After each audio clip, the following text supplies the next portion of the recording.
누군가 이렇게 얘기했습니다. 조국은 영원한 법무부 장관입니다. 무슨 얘기일까요? 지금 미래 한국당 지금 일종의 내홍을 겪고 있습니다. 조금 전에 제가 짚어봤습니다. 더불어민주당도 이 논란은 좀 예외는 아닌 것 같습니다. 이 비례 관련해서.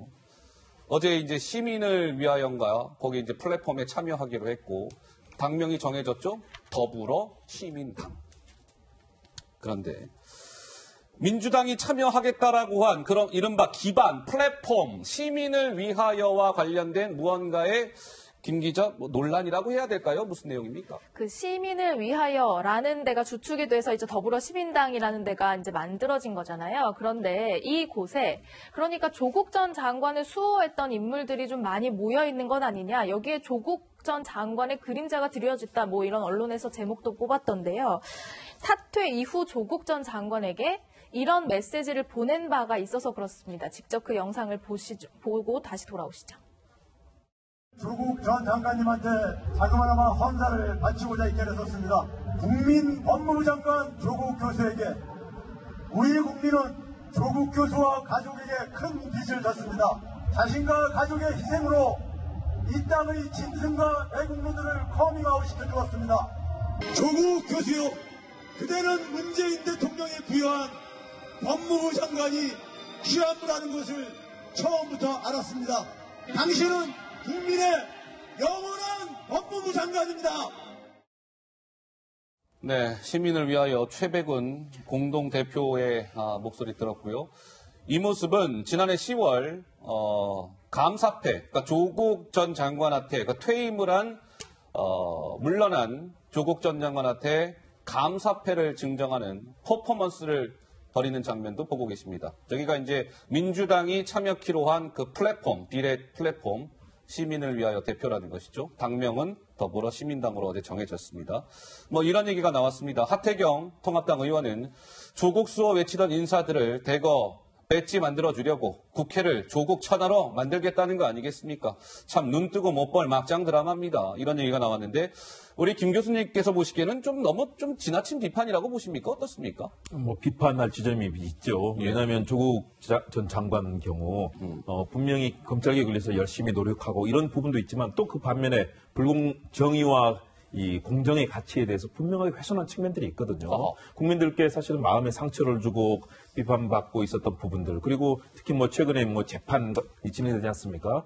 저는 두 가지 측면에서 분명히 여러 가지 점들, 우리 국민들께서 상처받았던 그 상처에 대해서는 또 사실 겸손하게 접근해야 되는 측면이 있는데 이렇게 과도하게 조국 전 장관에 대한 이런 이념적 접근들 이루어지는 것은 이번 선거 이 가치와 맞지 않다. 지금 선거는 결국은 어떻게 하면 더 좋은 나라, 행복한 나라, 또 이 민주주의, 정의와 공정의 가치를 실천하는 것이 중요한 것인데 저렇게 과도하게 한 개인에 집중되거나 물론 하태경 의원의 발언도 사실은 너무 과도하게 나간 측면이 있는데요. 그럼에도 불구하고 우리가 가져야 될 것은 잘못된 그런 정의와 공정이 훼손되는 것에 대해서는 비판할 건 비판해야 되고요. 또 그러면서도 또 중요하게 개혁에 대해서 접근할 부분을 해야 된다는 측면에서 너무 저렇게 과도한 접근은 바람직하지 않다고 봅니다. 자, 최백은 이제 시민을 위하여 공동대표 얘기를 해봤고, 이번에는 이 시민을 위하여라는 비례 플랫폼에 민주당만 참여하는 게 아니잖아요. 5개의 정당인가가 또 있습니다. 그렇죠? 근데 보세요. 민주당과 더불어 시민을 위하여에 참여하겠다라고 한 가자환경당이라는 데가 있었어요. 가자환경당. 좀 생소하긴 합니다만. 자, 김 기자, 이 가자환경당과 관련된 뉴스가 하나 나왔다면서요? 가자환경당과 관련된 동영상이 하나 공개가 됐는데 여기에 입당하려면 물구나무를 잘 서야 되는 것 아닙니까? 이런 질문이 지금 쏟아지고 있다고 합니다. 왜 그럴까요? 왜 그런지 직접 보시죠. 참고로 이 제목이요. 가자환경당 입당 시험이라는 제목의 영상입니다. 드디어 올라갑니다. 하나, 둘, 한 번 더 해봐. 박수 준비, 시작. 하나, 둘. 됐다. 박수!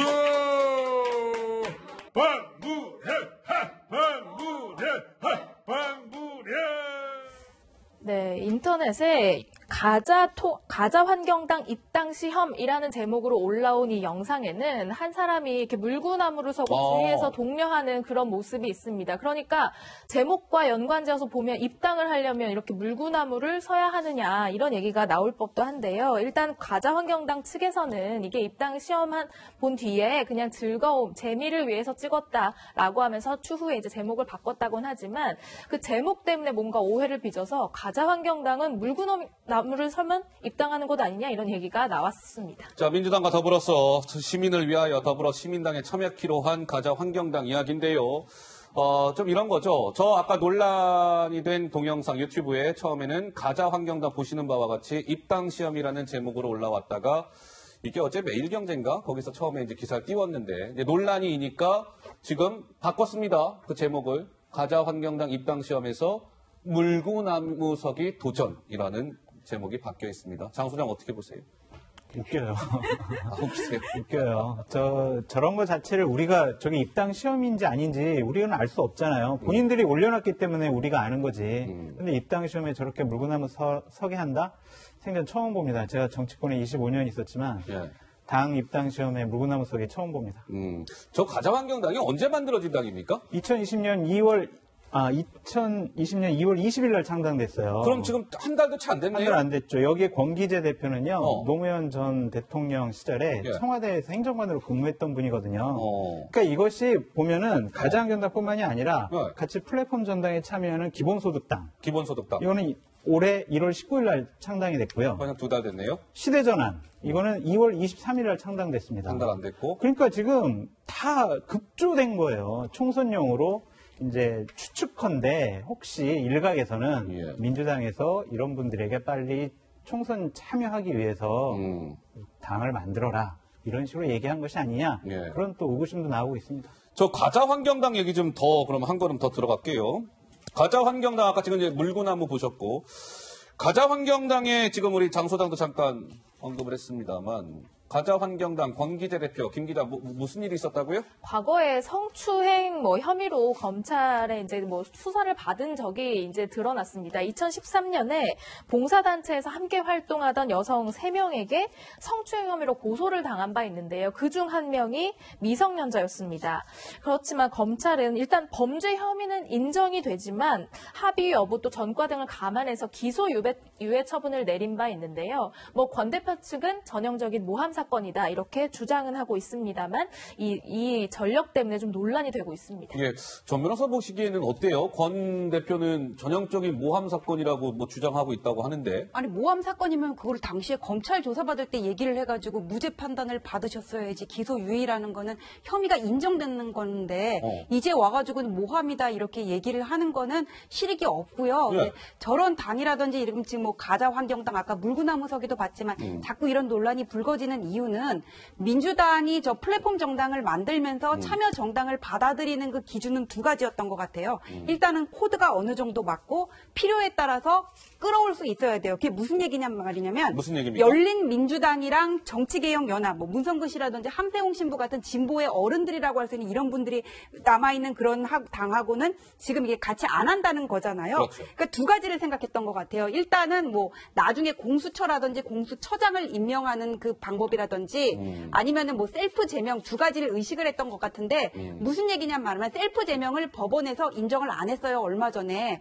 그러면은 나중에 이 사람들이 자기 목소리를 내고 의원 못 나가 이래버리면은 민주당이 나중에 그 의원들을 빼올 수가 없게 되는 거고 예. 또 열린민주당이라는 당이 있으면은 연동형 비례대표제에서 지역구에서 많이 가져가면 비례대표에서 가져올 수가 없거든요. 30석 이내에서. 그럼 열린민주당이 따로 있으면은 나중에 교섭단체를 구성할 수 있다거나 둘이 갑자기 연합을 하거나 해가지고는 공수처장 임명할 때 야당 몫이 2명이 있거든요. 예, 예. 그럼 거기서 이렇게 같이 또 공조할 수 있는 그런 가능성이 있거든요. 이런 여러 가지를 생각해서 뭔가 이렇게 좀 다루기가 다룬다는 말은 좀 적절하지 않은 것 같고 좀 이렇게 쉽게 접근할 수 있고 또 그다음에 코드가 맞는 당을 급조해서 찾다 보니까는 이런 논란이 계속해서 불거지는 게 아닌가 싶습니다. 알겠습니다.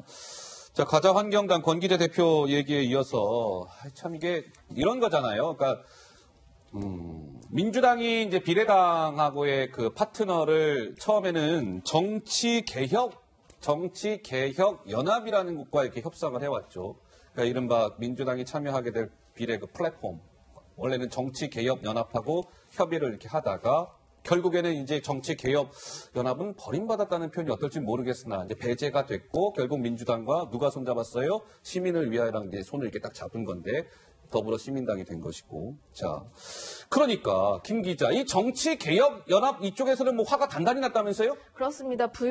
불만이 쏟아져 나왔는데요. 그중에 한 주장이 이런 겁니다. 민주당의 싱크탱크죠. 이제 양정철 민주연구원장이 일방적으로 우리 배제한다는 사실을 통보해왔다. 이렇게 주장하고 있고요. 정치개혁연합을 그동안 철저하게 무시하고 이용한 것이라고 본다. 이런 주장을 이제 하승수 집행위원장의 입을 통해서 내놨습니다. 그런데요. 미리부터 여권 인사들이 이 시민을 위하여 쪽으로 조금 몰아주게 한 것 아니냐 이런 지적도 나옵니다. 그 관련 영상을 한번 보고 오시죠. 놀라운 일들을 몰래 준비해 오신 분들이에요. 시민 플랫폼 정당, 가칭 시민을 위하여. 국회 사실 미래통합당이 장악하게 되면은 구체제로 돌아갈 거다. 다. 예, 국회를 뺏기게 되면은 지옥의 문이 열리는 거죠. 재벌이 뛰어들어와가지고 그걸 뺏어먹겠다고 미래통합당에서는 지금 그렇게 하고 있는 거라고요. 소수 정당들한테 준 몫을 지네들이 뺏어먹겠다고 하는 행태거든요. 대기업인데 중소기업을 틀을 쓰고 들어와 버린 거죠, 거기에. 그렇죠. 그러니까 네. 중소기업 가면을 뺏어먹으려고 들어온 건데 뺏어먹게 생겼어요, 왕창. 저는 이 시민을 위하여가 빈 글씨한 점에서 최상의 플랫폼이라고 생각이 들고. 그러니까 이제 일각에서는 양정철 민주연구원장이 이제 뒤에서 이른바 이제 민주당의 비례당을 주도하고 김어준 씨가 방송에서 막 이제 저 시민을 위하여를 띄우면서 이제 약간 좀 조정한 거 아니냐라는 일각의 이제 전망과 지적이 나오는 건데 진전 교수는 위성정당 양정철의 잔머리로 처음부터 민주당에서 만든 겁니다. 처음부터 짜고 치는 고스톱이었어요. 핵심 지지층만 데려가도 된다고 믿으니 저렇게 막 나갈 수 있는 것이겠죠? 라는 얘기가 나왔습니다. 우리 김 교수 보시기에는 어떠세요? 지금 뭐 계속 이 논란이 좀 이어지고 있는데요. 저는 민주당이 원칙을 지켜야 된다고 봅니다. 이번 선거제 개혁의 목적은 뭐겠습니까? 분명하게. 거대 정당들이 득표는 30%를 하고 의석은 50%를 가져가는. 그래서 양대 정당의 이런 갈등 상황으로만 가는 그런 한국 정치에 문제가 있었지 않습니까? 그런 측면에서 어떻게 하면 작은 목소리, 득표는 많이 못했지만 그러나 충분하게 유권자들에게 반응할 수 있는 그런 소수 정당들의 목소리를 이 국회에 넣자는 것 아니었습니까? 그런 측면에서 다양한 정당들과 원칙을 가지고 해봐야 되는데 지금 하는 모습은 정도의 모습은 아닌 것 같아요. 시민을 위하여랑 같이 하면서 아주 작은 소수 정당들, 그것도 최근에 만들어진 정당들과 하는 모습은 사실상 민주당 주도로 끌고 가겠다는 건데요. 예. 민주당이 애초에 내세웠던 그 원칙하고는 상당히 거리가 있어 보입니다. 어허. 저는 지금이라도 정말로 이 정치 개혁의 목적이 그런 소수의 목소리 또 다양한 사회 가치를 펼치고자 하는 거였다면 애초로 돌아가야 된다. 지금의 모습은 사실은 너무 정치적이고 정략적인 모습으로 민주당이 비치거든요. 집권 여당이고 또 지금 현재 일당 아니겠습니까? 예. 좀 더 국민들께 당당한 정치의 가치와 철학을 보여줄 필요가 있다. 그런 측면에서 지금의 모습은 그렇게 썩 좋아 보이는 정상적인 모습은 아닌 것 같습니다. 장 소장 의견은 어떠신지요? 더불어민주당은 잘못된 선택을 했죠. 왜냐하면은 미래통합당이 비례위성정당 만든다고 할 때 많은 비판을 했고요. 거기서 또 미래한국당의 의원을 꿔주게 할 때 황교안 대표를 검찰에 고발까지 했어요. 어허. 그런 상황에서 본인들은 계속 비례위성정당 안 만든다고 했는데 지금 만들고 있잖아요. 그러면서 변명을 하고 있습니다. 우리가 직접 만들진 않고 있다. 우린 참여하는 거다. 그렇죠. 그건 거짓말이죠. 어허. 국민들을 속이는 거라고 생각이 들고요. 집권 여당이 저러면 안 된다. 전 그렇게 생각하고 싶고요. 예. 국민들께서 4월 15일 날 현명한 판단을 하실 거다. 그렇게 말씀드리고 싶어요. 예. 자, 오늘 이낙연 더불어민주당 공동선대위원장이 오늘 관훈 토론에 나섰습니다. 여기에서 이런 얘기 했더군요. 직접 들어보시죠. 비례연합정당에 대한 입장과요. 말씀을 바꾸신 거에 대한 어떤 당 내외 입장도 있으실 건데요. 관련해서 말씀해 주시죠. 제가 그런 발언을 했던 것은 민주당 주도의 창당 가능성에 대한 저의 생각이었던 것으로 기억을 합니다. 그런다고 해서 저희 태도가 일관됐다라고 주장하지는 않겠습니다. 그 점에 대해서는 몹시 아쉽게 생각하고 어제 오늘 벌어지는 일 그것 또한 그다지 아름답지 않은 상황이지요. 미래한국당이 6명이면 그거보다는 좀 많이 보낼 것이라는 것이 표를 더 많이 얻기 위해서 기호를 의식하는 일은 있을 것 같은 생각은 듭니다. 네, 이낙연 선대위원장, 지금의 상황에 대해서 아쉽게 생각한다. 라고 얘기하면서 표를 더 많이 얻기 위해 기호를 의식하는 논의는 있을 것 같다. 이 얘기인 즉슨 민주당이 더불어 시민당의 이제 의원 파견 이것들이 좀 있을 것임을 이낙연 공동선대위원장이 시사를 했습니다.